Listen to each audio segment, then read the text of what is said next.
Bonjour, bienvenue à tous. Nous allons pouvoir commencer le webinaire.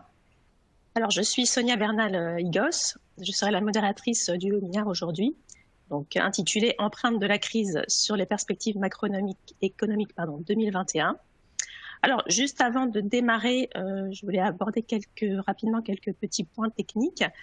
Donc, vous avez une barre d'outils en bas de l'écran qui va vous permettre en fait d'accéder à un certain nombre d'applications que vous pouvez utiliser pour récupérer notamment les slides du webinaire, avoir du support technique. Vous pouvez cliquer en fait sur les applications qui sont redimensionnables. Donc en fait, vous pouvez les ouvrir, les fermer et les déplacer pour profiter au maximum de l'espace de votre écran. Vous allez pouvoir poser des questions tout au long de la session. Vous avez une petite icône aussi questions-réponses en bas de l'écran, donc vous pourrez poser des questions à n'importe quel moment donc, au cours de la présentation. On essaiera d'y répondre plutôt à la fin, mais ne vous inquiétez pas, vous pouvez les poser au fur et à mesure qu'elles vous viennent à l'esprit. Il y aura également quelques petits sondages interactifs en temps réel, donc je vous remercierai d'y répondre à ce moment-là dès qu'on les enverra. Et à la fin de la session, il y aura aussi un petit questionnaire de satisfaction. Donc je vous remercie aussi de prendre quelques secondes pour y répondre afin d'avoir vos commentaires et votre retour là-dessus. Voilà, alors sans plus attendre, permettez-moi de vous présenter donc les intervenants aujourd'hui. Nous avons tout d'abord Denis Ferrand. Bonjour Denis, qui est directeur général de Rexecode et qui est également président de la Société d'économie politique. Il est économiste et en charge notamment de l'analyse de la conjoncture de la France. Ensuite, nous aurons avec nous également Charles-Henri Colombier, qui est directeur du pôle conjoncture et perspectives de Rexecode et qui est également économiste et qui assure le suivi conjoncturel de la zone euro et du marché du pétrole. Donc, et moi-même, Sonia Bernal-Higos, qui suis votre modératrice. Je suis Customer Success Manager chez Refinitiv et en charge plus particulièrement des segments recherche et analyse, économie, gestion d'actifs et ESG. Alors, revenons au sujet du jour. Donc, quel sera l'impact de la pandémie et de la crise sur l'économie mondiale? Alors, chez Refinitiv, nous disposons d'une base de données économiques et financières d'importance majeure, notamment économique, accessible via Icon et via DataStream, et qui regroupe de nombreuses sources nationales donc pour chaque pays, mais également des sources internationales telles que l'OCDE et le FMI. Alors, juste à titre d'exemple, pour 2020, les dernières prévisions de l'OCDE envisagent une chute du PIB mondial de 4,2% en 2020 et de moins 7,5% pour la zone euro. Et on peut voir là que la France fait partie des plus affectées, avec un recul estimé de 9,1%. Visiblement, donc seule la Chine serait la grande économie encore en croissance en 2020. Alors, comment se dessinent les tendances pour 2021? Donc, je vais laisser la parole à Denis Ferrand qui va aborder donc la première partie de cette présentation. Je vous laisse la parole, Denis. Merci beaucoup Sonia, bonjour à tous. Voilà, Denis Ferrand, je me présente donc directeur général de Rexecode. Juste un mot sur Rexecode.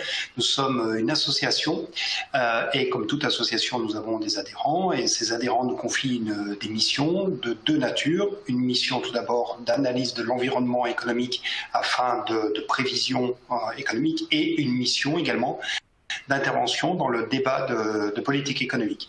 Et c'est d'une certaine manière surtout au premier titre que nous allons intervenir dans cet ange, mais également comme la période est tellement exceptionnelle et qu'aujourd'hui la seule observation débouchant sur la prévision ne peut suffire, nous vous proposerons également notre lecture de ce que aujourd'hui nous semble être l'axe principales à déployer dans le domaine de la politique économique pour faire en sorte que cette période tout à fait exceptionnelle ne se traduise pas in fine dans le cas de l'économie française et peut-être également plus général dans le cas de l'économie européenne par une perte durable de croissance qui est une perte de capacité à maîtriser notre destin économique. Donc nous ferons cette présentation en 3 temps en nous arrêtant tout d'abord sur ce qui est en train de se passer et comment derrière les mouvements économiques très brutaux que l'on a connus est en train de se mettre peut-être en place une forme de redistribution mondiale de la valeur ajoutée, qui est un peu quelle est la tectonique des plaques, si vous voulez, d'une certaine manière, qui est sous-jacente au choc extrêmement soudain que l'on a connu. Parmi ces éléments de tectonique des plaques, il y a une question régionale sur laquelle insistera Charles-Henri, qui est la question des divergences intra-européennes. Rappelons-nous ce qui s'était passé après 2008-2009. Il y avait eu la crise des finances publiques à partir de 2011-2012. Est-ce que, au sortir de cette phase de récession aussi exceptionnelle, on connaîtra un choc de même nature tenant à l'apparition de nouvelles formes de divergences intra-européennes? C'est le point sur lequel insistera Charles-Henri Colombine, donc le directeur de la conjoncture de Rexecode, et je reprendrai ensuite la parole pour insister, sans déflorer d'ores et déjà le sujet, pour insister sur cet aspect de politique économique qui aujourd'hui nous semble devoir être déployé, qui est celui d'empêcher les irréversibilités, en tout cas de les freiner le plus possible et de faire en sorte que l'on se retrouve avec un tissu productif en capacité de générer à nouveau de la croissance. Et l'une des premières étapes, c'est d'imaginer comment soutenir aujourd'hui les entreprises, non plus sous la forme telle qu'elle a été déployée au cœur de la crise de la Covid au travers d'endettements extrêmement importants, mais peut-être en usant d'autres leviers qui aujourd'hui nous semblent devoir être plus pertinents au regard de la situation économique que laissera de l'empreinte que laissera la Covid. Alors, bon, la crise de la Covid, on connaît son ampleur. Peut-être juste quelques graphiques pour l'illustrer clairement. L'amplitude du choc est quand même tout à fait spectaculaire. C'est le signe noir parfait dans le sens où c'est un événement qui se trouve de nature totalement économique qui vient exercer un choc extrêmement soudain sur l'ensemble de l'économie mondiale. On le voit ici, on a mis un indicateur de production industrielle. Je signale d'ailleurs que la plupart des graphiques que l'on vous présentera sont des graphiques que nous empruntons à la base de données Refinitiv DataStream, dans laquelle nous approvisionnons régulièrement. Ici, c'est un indicateur qui, pour le coup, est en revanche produit par Rexecode, un indicateur de production industrielle qui montre bien l'arrêt soudain d'activité, qui, par son amplitude, est plus importante. Ce recul est plus important qu'il ne l'a été au cours de la crise de 2008-2009, mais son rebond également.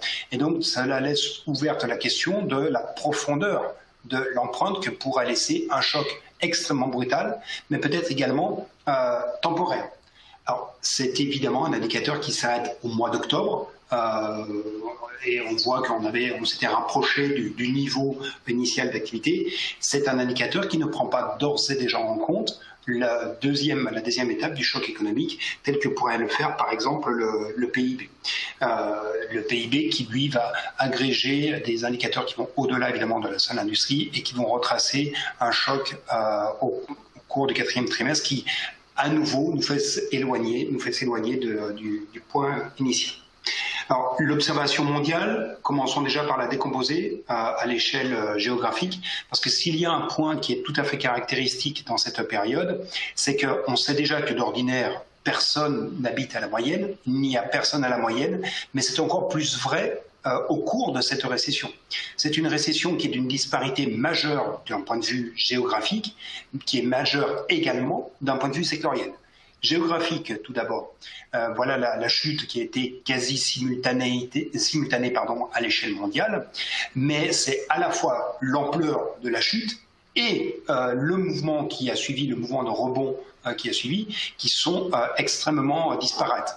On pourrait se dire qu'aujourd'hui, la zone euro fonctionne au même niveau que les États-Unis, tel qu'on peut le voir quand on apprécie le point d'arrivée de l'écart du PIB des États-Unis et de la zone euro par rapport à ce qu'il était au début de l'année 2020, plutôt à la fin de l'année 2019, mais c'était tout à fait illustré par le graphique que montrait Sonia tout à l'heure, à savoir qu'il va y avoir 3 points d'écart de croissance entre les États-Unis et la zone euro. Cela tient principalement à la profondeur du choc qui est intervenu au cours du confinement et probablement également au fait que le reconfinement consécutif à la seconde vague de la pandémie, le reconfinement aura une trace probablement un peu plus forte en zone euro qu'elle ne sera le cas aux États-Unis.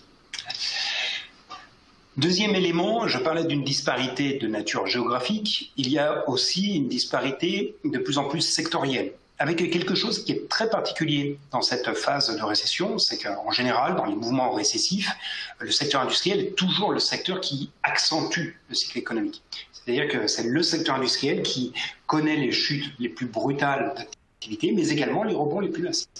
Cette fois-ci, on est sur une crise de nature totalement différente, économique, comme je le disais, de nature sanitaire, et qui a pour conséquence de brider les interactions sociales.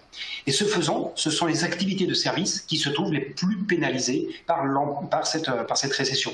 On le voit par exemple ici dans l'importance de la chute de l'indicateur PMI, donc un indicateur de climat des affaires, de ressenti d'évolution de l'activité. La chute a été beaucoup plus prononcée pour les activités de services qu'elle ne l'était pour l'industrie. Donc on a un écart qui est manifeste et qui interroge en fait la capacité du système productif à encaisser le choc qui est intervenu, puisque ce sont des secteurs qui sont au total assez peu habitués, assez peu rompus à subir des chocs aussi majeurs qui cette fois-ci ont été handicapés. Et sur le tout dernier point, alors ce n'est pas très spectaculaire, mais probablement ce point va-t-il s'accentuer, on voit que s'installe à nouveau un petit écart entre un secteur industriel qui résiste plutôt, la courbe en trait orange où le climat des affaires continue de s'améliorer à l'échelle mondiale, alors qu'il s'effrite dans les services, et cet écart est encore bien plus spectaculaire quand on regarde la zone euro. Alors, est-ce que cet écart va perdurer? Quand on apprécie un indicateur qui est, nous semble-t-il, tout à fait efficace pour tracer ce qui se passe au niveau des différents secteurs, qui est l'indicateur des cours des matières premières industrielles, notamment quand on voit le cuivre en particulier. Le cours du cuivre est à un niveau extrêmement élevé. Il est à son plus haut niveau depuis 2013 et il reflète bien d'une certaine manière une anticipation de progression encore de l'activité industrielle. L'activité industrielle sort de ce choc économique, de ce second choc économique qui est celui du reconfinement. Donc on a bien à la fois une forte disparité géographique, une forte disparité sectorielle qui fait qu'aujourd'hui les réponses qui sont de nature générale ne sont probablement pas les plus adaptées au temps que l'on connaît. En termes de réponse générale, on sait que la première qui a été actionnée, c'est le soutien par une politique monétaire extrêmement vivace. Je ne sais plus quels sont les termes que l'on pourrait employer pour décrire l'évolution de la politique monétaire, peut-être un indicateur parmi d'autres. Au cours de la dernière année, les achats de titres publics, par exemple par la Fed, ont représenté 62% de l'augmentation de l'encours des titres publics.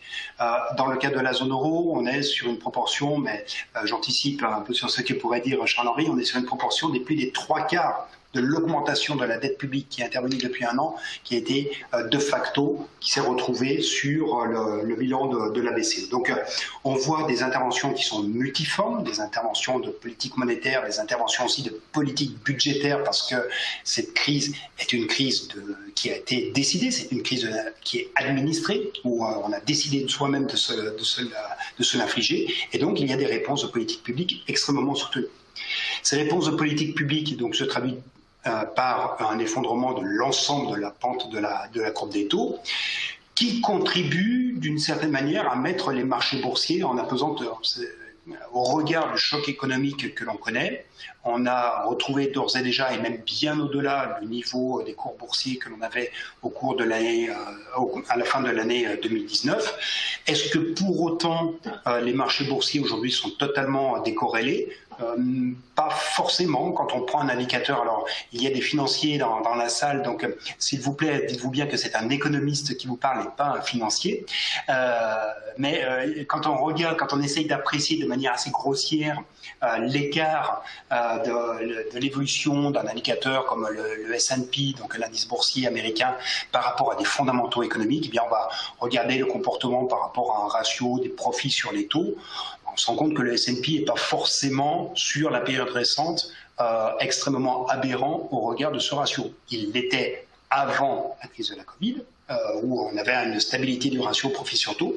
Il ne l'est plus sur la période récente, mais l'aberration ne vient peut-être moins de l'évolution des cours boursiers qu'elle ne vient du niveau extrêmement effondré des taux d'intérêt. En tout cas, ces taux d'intérêt très effondrés, donc comme première conséquence de drainer, d'alimenter une recherche d'actifs et de pousser à la hausse la plupart des actifs financiers, mais également des actifs immobiliers. On le met dans le titre de ce graphique, les marchés boursiers n'ont pas l'apanage de l'exubérance. Quand on regarde ce qui est en train de se passer sur le marché immobilier de logement américain, on voit la très forte progression des cours, où on est à 15% de hausse sur un an pour le prix médian dans l'ancien aux États-Unis. Donc on est bien sur une forme d'augmentation simultanée de l'ensemble des valeurs d'actifs, à la fois boursières, mais également immobilières.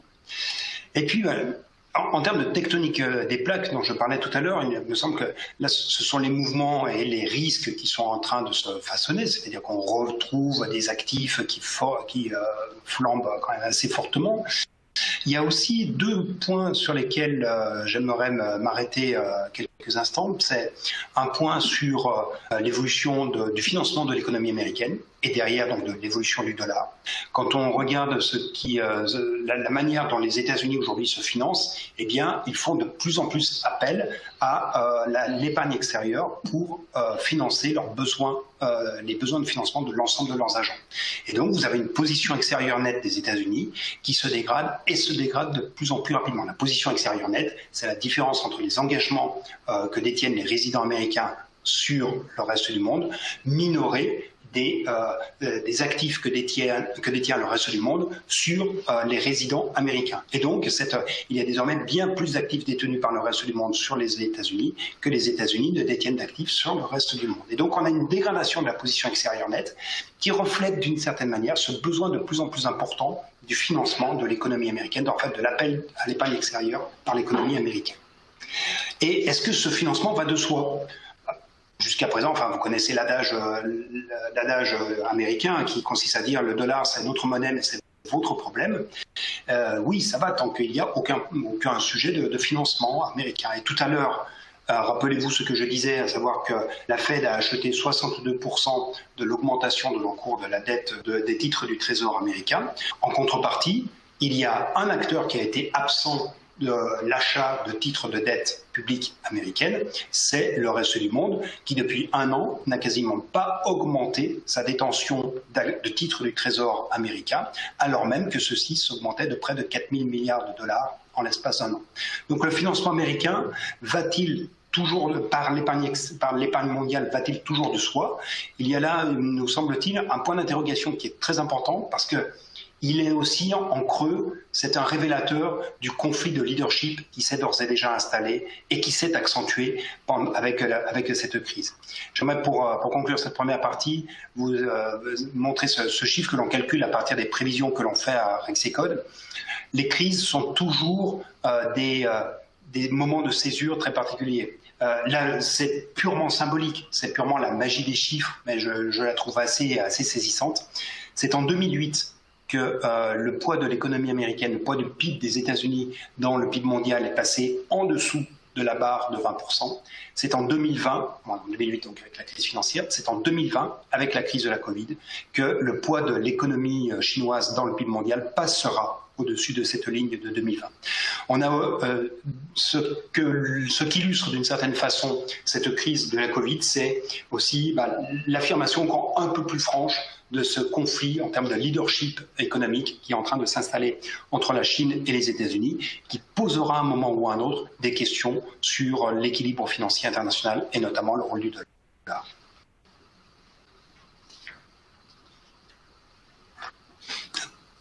Sonia. Merci Denis.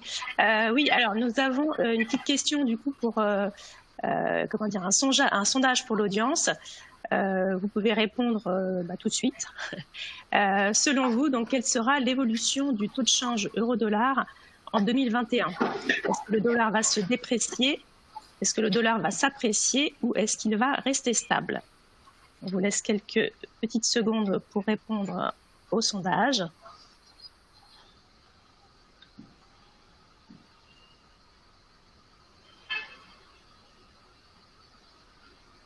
Si on peut voir déjà les résultats. Alors, visiblement, oui, les réponses de l'audience sont plutôt, voilà, en majorité, le dollar va se déprécier.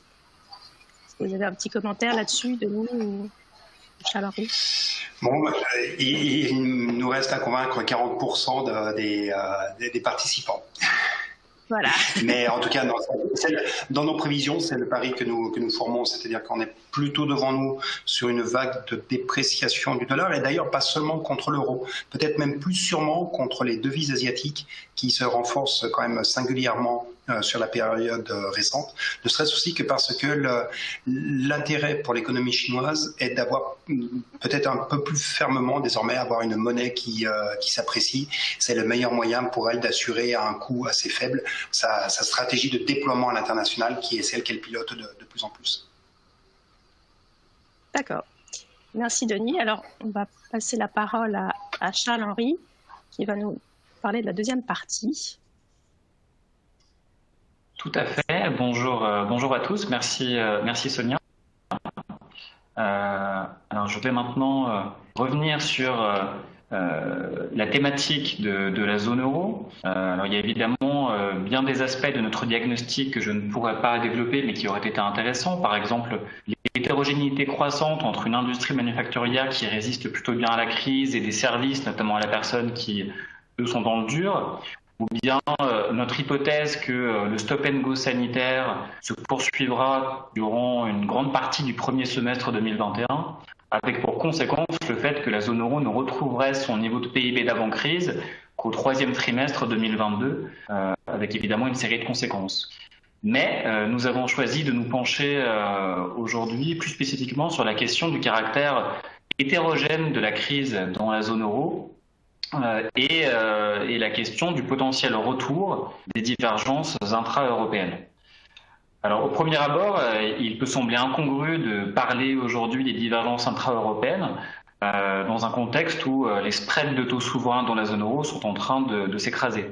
Le taux à 10 ans souverain italien est aujourd'hui à 0,5%, qui est son plus bas niveau jamais enregistré.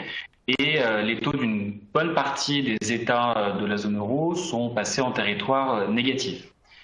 D'autre part, le robinet du crédit, qui avait été un des facteurs principaux de divergence entre pays européens lors des dernières récessions, puisque celui-ci s'était coupé net, notamment dans une partie des pays du sud de la zone euro, et bien ce robinet du crédit, il continue de couler. Avec, même dans le cas de l'Espagne et de l'Italie, une orientation du crédit qui était plutôt baissière depuis un certain nombre d'années, ici le crédit aux entreprises, et bien un crédit qui est reparti à la hausse, avec évidemment des financements exceptionnels accordés aux entreprises en difficulté ou tout simplement par précaution pour celles-ci. Alors cependant, il est important de rappeler que le choc de la Covid-19, pour simultané qu'il soit, est d'ampleur différenciée. À l'issue du troisième trimestre, on distingue en fait un peu trois groupes de pays dans la zone euro. D'abord, dans les principales économies de la zone euro évidemment, d'abord l'Allemagne qui a connu la récession la moins importante au premier et au deuxième trimestre et qui aujourd'hui a un écart d'activité à la normale de l'ordre de 4%.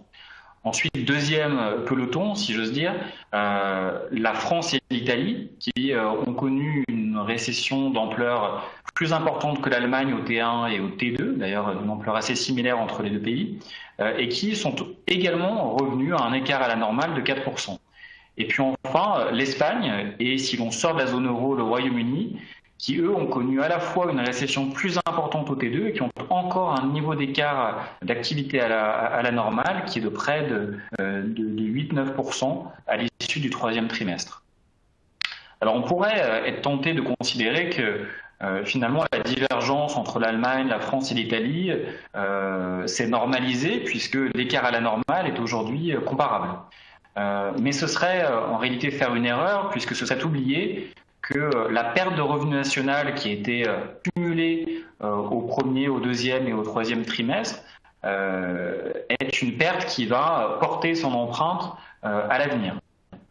Et lorsqu'on effectue un calcul simple, qui est en réalité l'écart du PIB à celui du quatrième trimestre 2019 sur les 3 premiers trimestres de l'année, en pourcentage du PIB annualisé de l'année 2019, donc finalement l'écart à la normale qu'on a accumulé au jour d'aujourd'hui, eh bien, on est sur une perte de 9 points de PIB dans le cas de l'Espagne, 7 points de PIB dans le cas de la France et de l'Italie, et 4,4 points de PIB simplement dans le cas de l'Allemagne.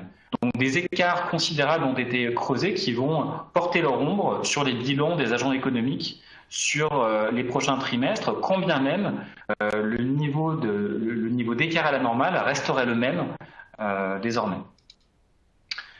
Alors pourquoi de telles différences? Eh bien, évidemment, la première explication, c'est l'intensité du confinement qui a varié selon les pays. Ce graphique qui présente l'indice synthétique de sévérité des mesures sanitaires de l'Université d'Oxford, peut-être un peu compliqué de faire la moyenne visuellement de ce graphique, mais il en ressort que le niveau moyen de sévérité des mesures a été significativement plus élevé en Espagne, puis en Italie et en France qu'il ne l'a été en Allemagne.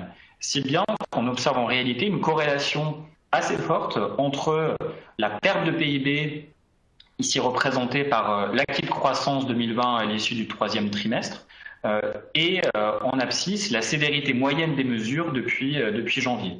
Donc c'est la variable explicative première des divergences dans la zone euro. Mais ce n'est pas la seule.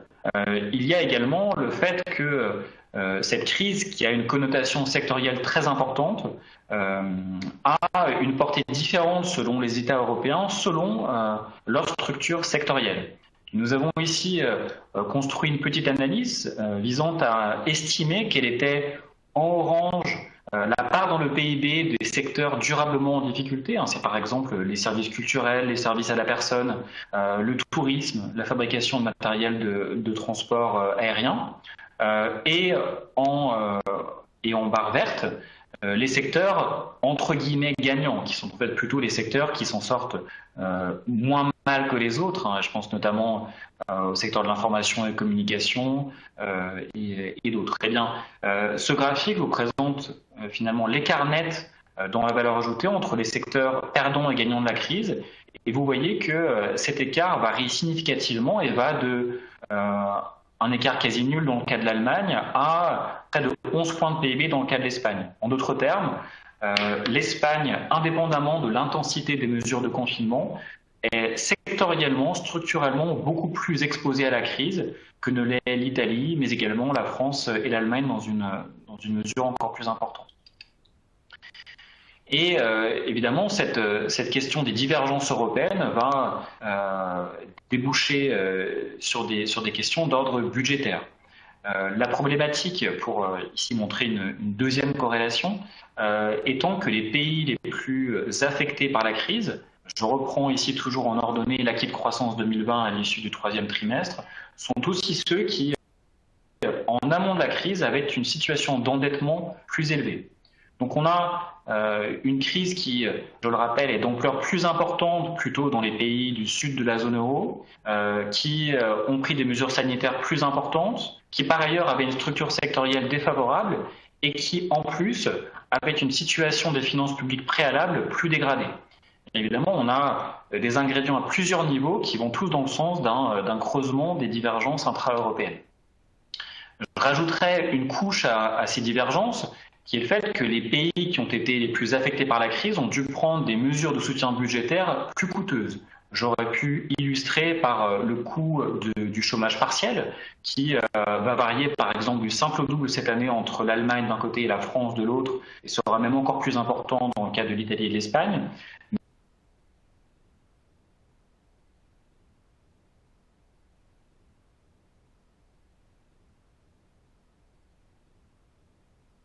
celle-ci varie de 2% seulement du PIB dans le cas de l'Allemagne, qui pourtant avait annoncé les montants maximums les plus importants en début d'année, et vont jusqu'à 8% du PIB dans le cas de l'Espagne.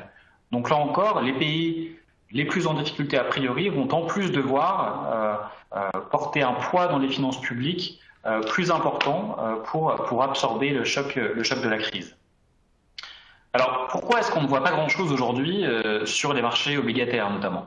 Eh bien, bien sûr parce que la BCE a pris des mesures d'une ampleur tout à fait considérable. Denis évoquait un chiffre tout à l'heure que je rappelle, qui est que la hausse de l'endettement public dans la zone euro cette année sera absorbée à plus de 80% par la hausse du bilan de la BCE en termes d'achat de titres obligataires. Avec le programme APP qui a été poursuivi, et puis cette création du programme PEPP qui est aujourd'hui le principal véhicule d'achat de titres souverains dans la zone euro. Au-delà de la politique monétaire, il y a également la question du plan de relance européen. Ce plan de relance qui, je le rappelle là aussi, doit être conçu comme une modalité de financement des plans de relance nationaux et non pas comme un véhicule qui se rajoute aux plans de relance nationaux des pays européens. Eh bien, la partie la plus intéressante, je dirais, de ce plan de relance est en réalité liée aux transferts budgétaires nets qui sont liés aux subventions de la facilité pour la reprise et la résilience, qui est une facilité qui est dotée, je le rappelle, d'une capacité totale de 312 milliards d'euros. Eh bien, si on fait la différence entre les subventions qui ont été prévues à destination des différents pays européens et la quote-part de ces pays dans le revenu national européen et donc la quote-part qu'ils devront représenter dans le remboursement de cette somme, eh bien, on aboutit à la conclusion que des transferts nets auraient lieu de l'ordre de 2,7 points de PIB en Espagne, de 1,4 points de PIB en Italie et des transferts négatifs dans le cas de la France et encore plus de l'Allemagne. Eh bien, ces montants de transfert doivent être en réalité rapprochés de l'impact différencié de la crise. Si vous vous souvenez d'un des graphiques que je montrais en début de cette partie, eh bien, on voyait que le choc qui d'ores et déjà a été cumulé en Italie par rapport à l'Allemagne apparaissait comme supérieur de 2,5 points de PIB.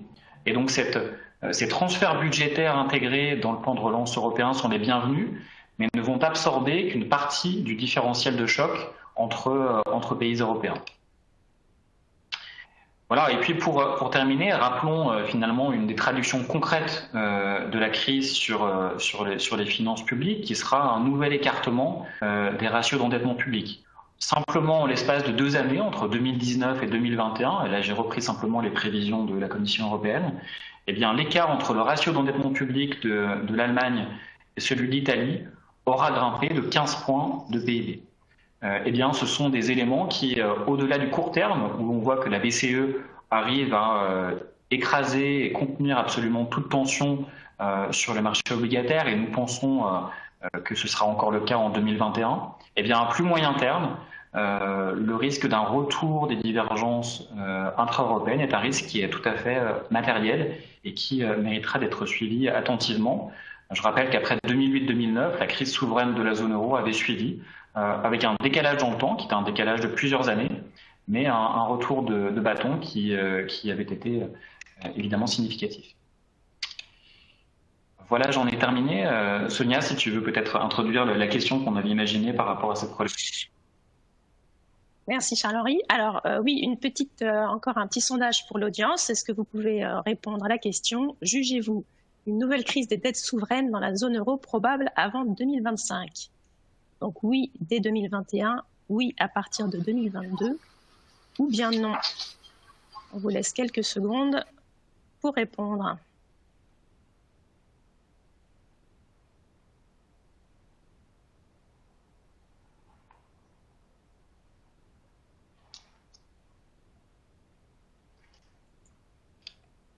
Alors, la réponse, la majorité, c'est oui à partir de 2022.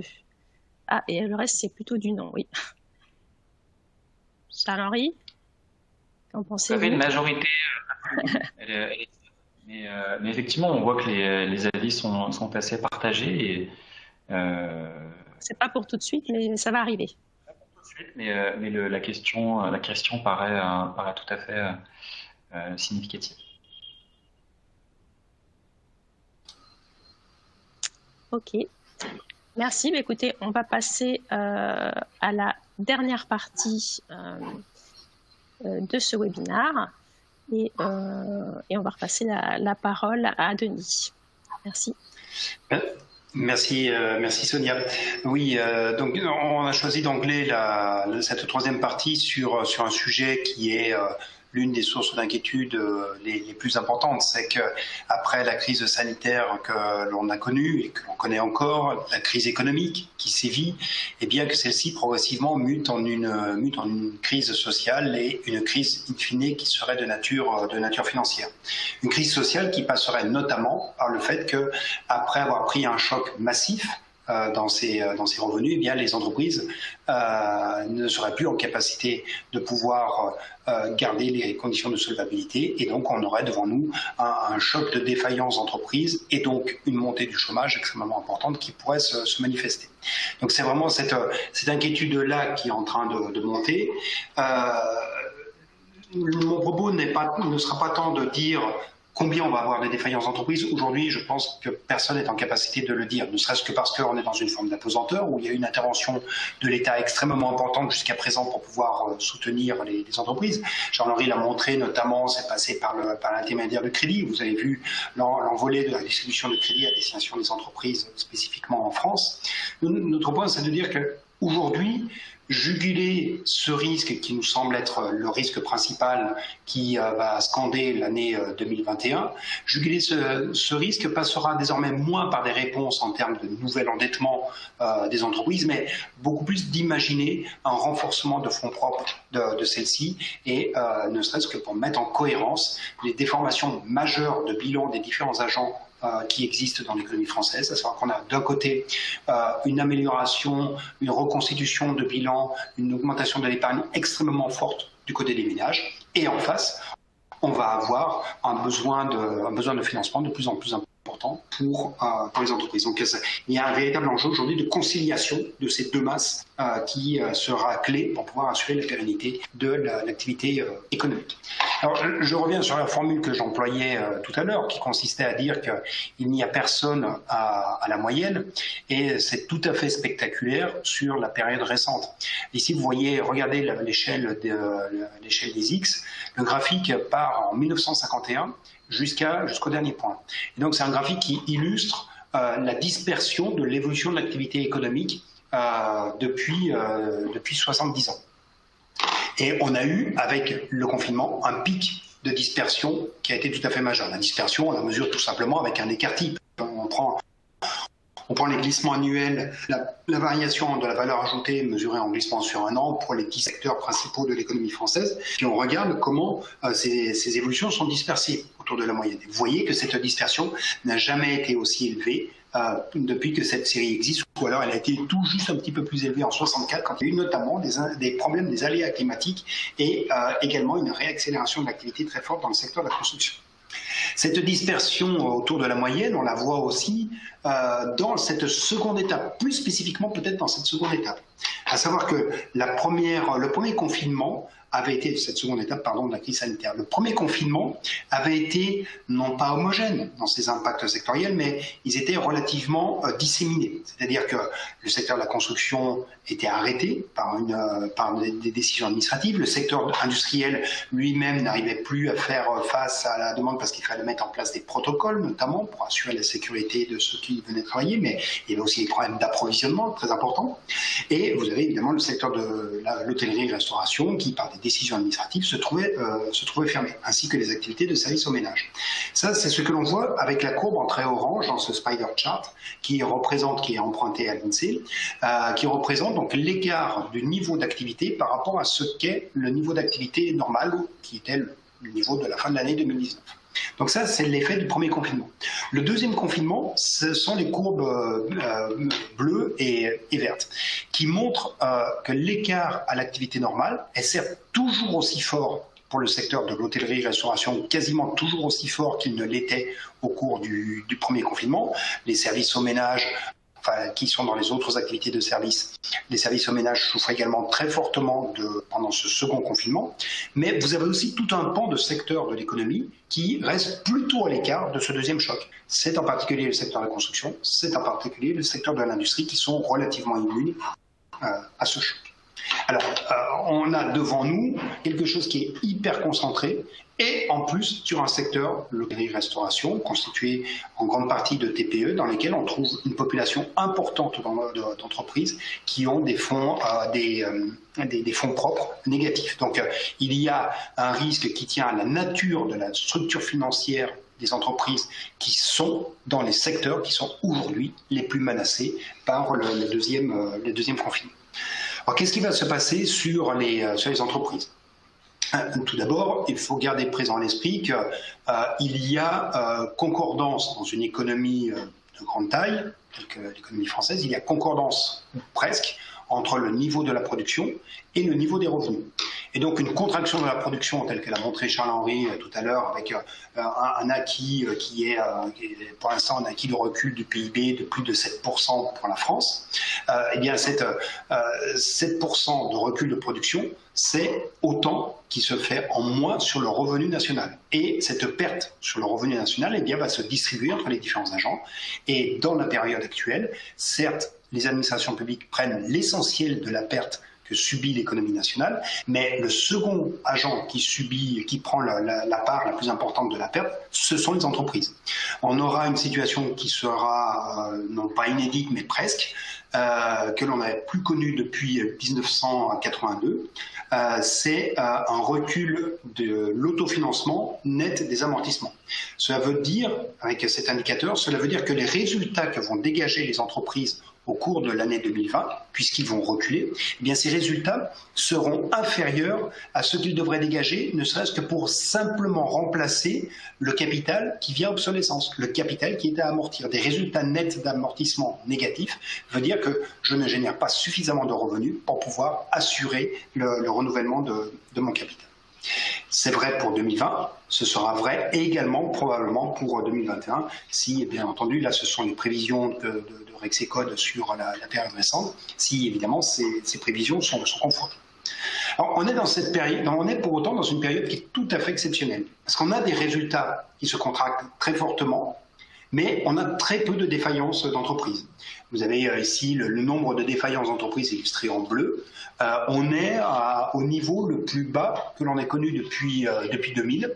Et ce nombre 2000, c'était une année de croissance tout à fait exceptionnelle. C'est la dernière année de croissance que l'économie française ait connue, avec un rythme de progression du PIB supérieur à 3 points. Là, on est dans une année qui est tout à fait exceptionnelle par la faiblesse du nombre de défaillances. C'est évidemment la fermeture des tribunaux de commerce qui vient l'expliquer. C'est aussi l'ensemble des dispositifs qui ont été mis en place pour pouvoir soutenir la liquidité des entreprises, pour pouvoir éviter qu'elles ne soient confrontées à des défauts de paiement. Parce que ce qui fait la défaillance d'une entreprise, c'est en général qu'il y a dans un premier temps un défaut de paiement et donc un problème de liquidité des entreprises qui va in fine se dénouer par une défaillance, en tout cas pas systématiquement bien entendu, mais les défaillances sont précédées par des défauts de paiement, par des problèmes de liquidité. D'où les réponses du gouvernement, qui ont été des réponses de soutien de la trésorerie, de soutien de la liquidité des entreprises. Et c'était des réponses qui étaient adaptées dans cette première phase de la crise, puisque les confinements, c'est une perte de production, c'est une perte de revenus, mais c'est aussi, ce faisant, eh bien, une déformation des bilans des entreprises. Qu'est-ce qui va se passer après ce choc? Qu'est-ce que l'on a devant nous? On a devant nous, en fait, un comportement tout à fait rationnel d'un point de vue microéconomique de la part des entreprises, qui va être un comportement de contraction de l'ensemble de ces niveaux de dépenses. Contraction de l'investissement, contraction des embauches. Ajoutons à cela une situation sanitaire qui est une situation d'incertitude radicale pour les entreprises, même s'il est atténué par l'arrivée des vaccins.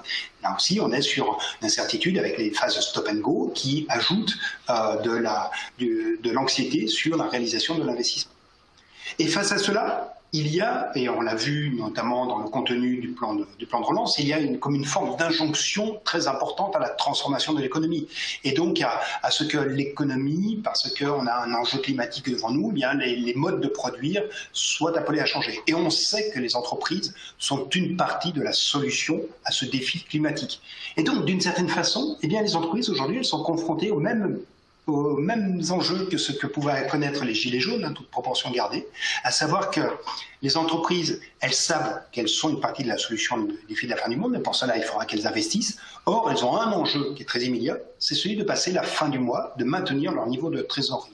Et donc, elles ont un comportement microéconomique qui est tout à fait rationnel, qui est celui de couper dans leurs dépenses, mais qui, macroéconomiquement, peut générer une contraction de la capacité à croître finalement des entreprises, et peut aussi nous mettre en retard sur les trajectoires de transformation fondamentale de l'économie. D'autant qu'il ne faut pas oublier qu'une injonction à transformer rapidement l'économie génère une obsolescence rapide, accrue du capital, et donc a un coût en termes de fonds propres de la part des entreprises, pour les entreprises. Donc on se trouve en fait, de notre point de vue, dans une nouvelle étape de la crise. Et globalement, jusqu'à présent, on a fait ce qu'il fallait pour sauvegarder la liquidité des entreprises. Et dans cette nouvelle étape de la crise, c'est moins la liquidité des entreprises qui est en question que leur solvabilité et leur capacité à générer de la croissance ultérieure. Voilà ici, par exemple, un graphique qui est emprunté à la BCE, qui montre que vous avez à peu près 5% des entreprises, c'est le bâton bleu qu'il faut regarder, 5% des entreprises en France qui se trouvent en situation de risque d'illiquidité. Donc avoir un cash flow qui est insuffisant pour faire face à leurs dépenses courantes et donc se fait avec des défauts de paiement. Mais vous avez 15% des entreprises qui sont estimées par la BCE être à risque de fonds de roulement négatif et à être fortement endettées. Et donc ce sont des entreprises pour lesquelles l'enjeu est moins un enjeu de liquidité qu'un enjeu plus fondamental de solvabilité de celles-ci et de réaction de leur activité. Pour confirmer un peu ce qui s'est passé, sur le fait qu'on a éloigné le couperet de l'absence de liquidité, le couperet de la trésorerie, vous voyez ce qui s'est passé sur la distribution de crédit que l'on rappelait tout à l'heure. La distribution de crédit donc représentée en orange, l'accélération soudaine notamment à travers des PGE, prêts garantis par l'État, mais qui a eu aussi pour contrepartie au même moment une envolée très forte des dépôts qu'effectuaient les entreprises. Et donc les entreprises ont sauvegardé leur situation de liquidité, ou plutôt elles ont pu recourir en grande partie, là encore c'est une observation moyenne, elles ont pu recourir en grande partie à des prêts presque de confort en prenant du PGE, alors qu'elles n'en avaient pas nécessairement immédiatement besoin. Donc c'est un risque de liquidité qui a été éloigné. Est-ce que pour autant, ce risque de liquidité est éloigné, mais est-ce que pour autant les entreprises se mettent dans une position de relance de leur dynamique d'investissement dans ce moment d'injonction à transformation? Mais en fait, quand on interroge les PME, et on le fait à Rexecode avec l'aide de BPI France, on interroge 600 PME chaque trimestre, et là on leur a posé notamment des questions sur la manière dont elles envisageaient leur choix stratégique. Leur choix stratégique en matière d'investissement, leur choix également de stratégie financière. Quand on les interroge sur ce qu'elles anticipent faire des éventuels projets d'investissement qu'elles avaient avant le confinement numéro 1, eh bien, dans la dernière enquête qui a été faite à la fin du mois d'octobre, vous aviez 41% des PME qui déclaraient maintenir les projets qu'ils avaient.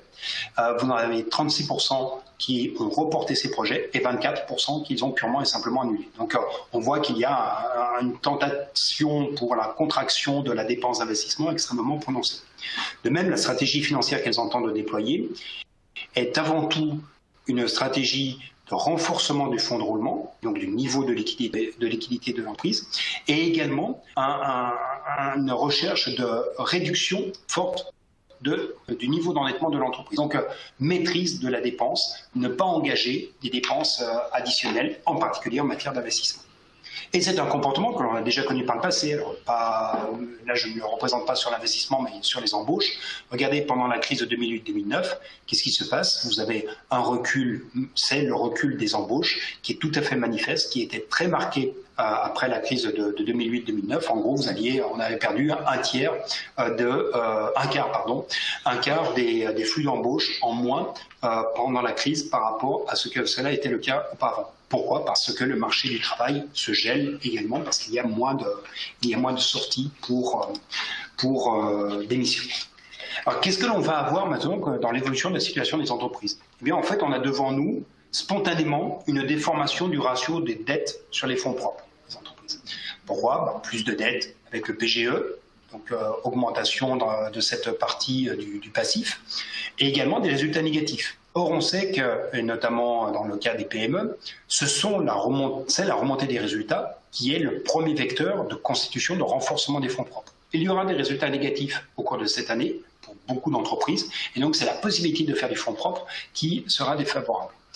Et au total, on va se retrouver avec une déformation de la structure au passif du bilan qui sera donc défavorable à l'investissement, si tant est qu'il n'y ait pas d'effet de valorisation. Donc ça pose question sur la capacité à maintenir un flux de croissance. Et pour autant, quand on regarde ce qui se passe chez d'autres agents économiques, et en particulier les ménages, on voit qu'il y a un besoin, une capacité plutôt de financement de plus en plus abondante. Voilà ce qui s'est passé au cours de la période récente. Vous avez l'envolée spectaculaire du taux d'épargne des ménages qui procède d'une épargne forcée. Pendant le confinement, on ne pouvait pas dépenser, et bien donc tout ce qui n'était pas dépensé était accumulé et conservé en épargne. Et déconfinement, accélération de la consommation, le taux d'épargne se dégonfle assez fortement. Il se dégonfle, oui, mais pas au point de revenir à son niveau initial. Et avec le deuxième confinement, ce taux d'épargne va à nouveau bondir, alors peut-être pas aussi vivement qu'il l'avait fait pendant le premier confinement, mais il va à nouveau probablement bondir.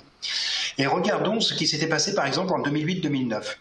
Ce que l'on voit, c'est qu'on avait eu une montée qui n'était pas du tout de la même ampleur, qui s'était manifestée en 2008-2009, et on avait eu ensuite pendant plusieurs années l'installation sur une forme de plateau avec un taux d'épargne qui était rétif à la baisse et toujours très supérieur au niveau qui existait auparavant, avant la crise financière de 2008-2009. En fait, on est en train de passer dans le moment où l'épargne forcée se voit remplacée désormais par l'épargne de précaution et on a devant nous un comportement durablement restrictif de la part des ménages quant à leur comportement d'épargne et donc peu de stimulation de la demande qui viendra de la part des ménages. Donc la question qui se pose maintenant, c'est qu'est-ce que l'on fait de cette épargne?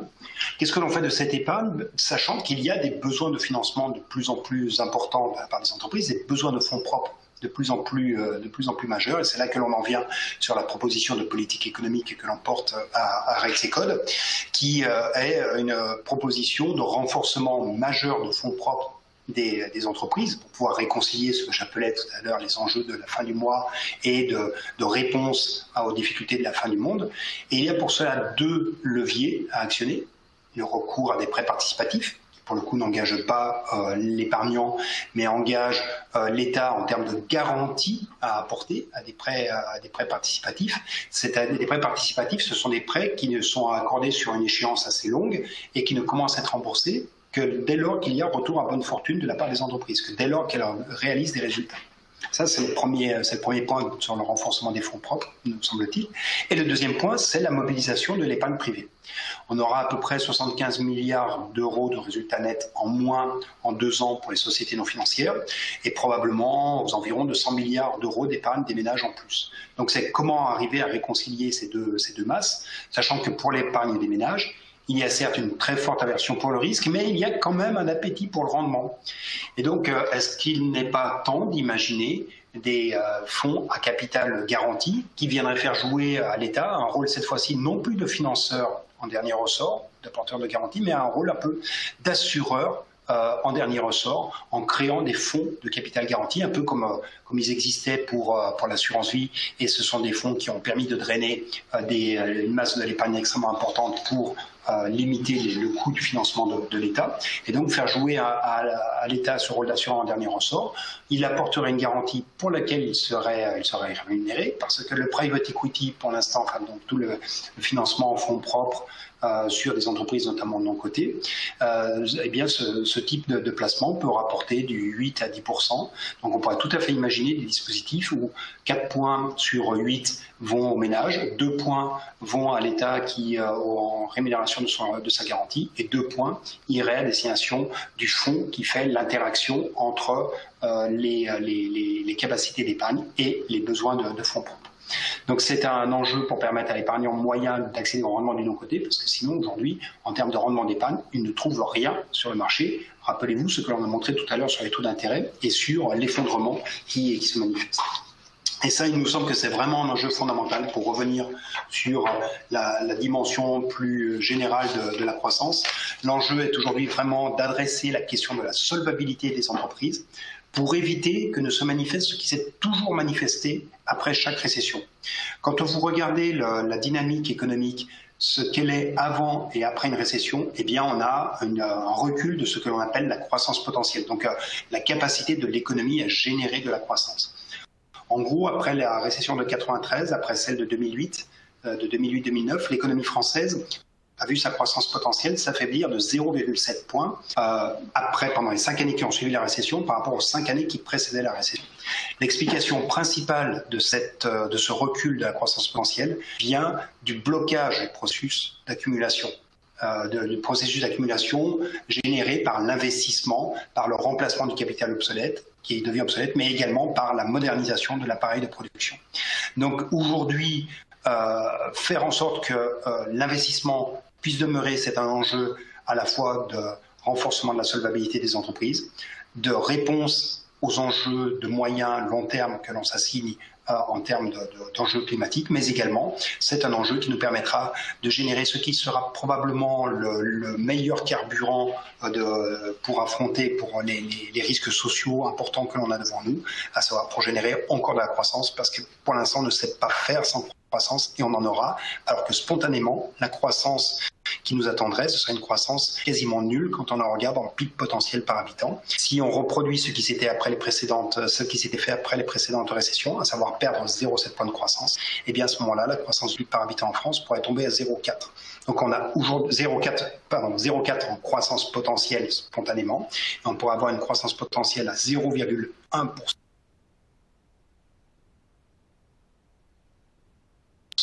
par an pendant les 5 prochaines années qui viennent, s'il se produit la récession. C'est un enjeu qui aujourd'hui nous semble mériter un peu de débat. Je vous remercie. Merci Denis. Alors, un dernier petit sondage pour les auditeurs. Est-ce que vous pensez donc qu'une hausse des défaillances d'entreprises est inéluctable en France? Oui ou non? Quelques secondes pour répondre.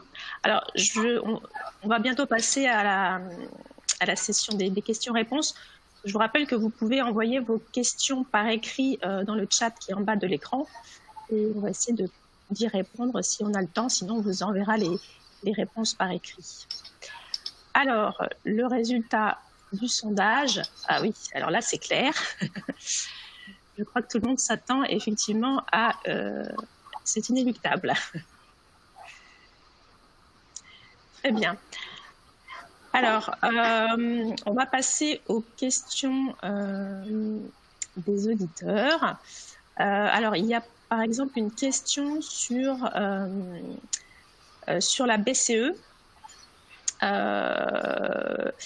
Effectivement, il y a des débats donc, concernant l'annulation d'une partie des dettes souveraines en 2021. Comme la zone euro est en déflation, les niveaux de dette atteignent des niveaux inquiétants. Et donc, est-ce qu'une annulation de la dette par la BCE ne serait-elle pas souhaitable? Charles-Henri, peut-être, vous voulez répondre à cette question? Oui, alors, en préambule, une petite remarque, c'est que selon nous, du moins et modestement, nous ne sommes pas encore en déflation, puisque nous entendons par déflation un processus qui a un caractère auto-entretenu dans lequel on observe à la fois une baisse des prix et une baisse des salaires. Donc, on parlerait plutôt d'une désinflation, qui est un phénomène plus épisodique. dans lequel, et c'est intéressant de le regarder quand on creuse un peu les chiffres, la baisse de l'indice des prix est pour l'instant très concentrée sur certains types de biens. Évidemment, les prix énergétiques,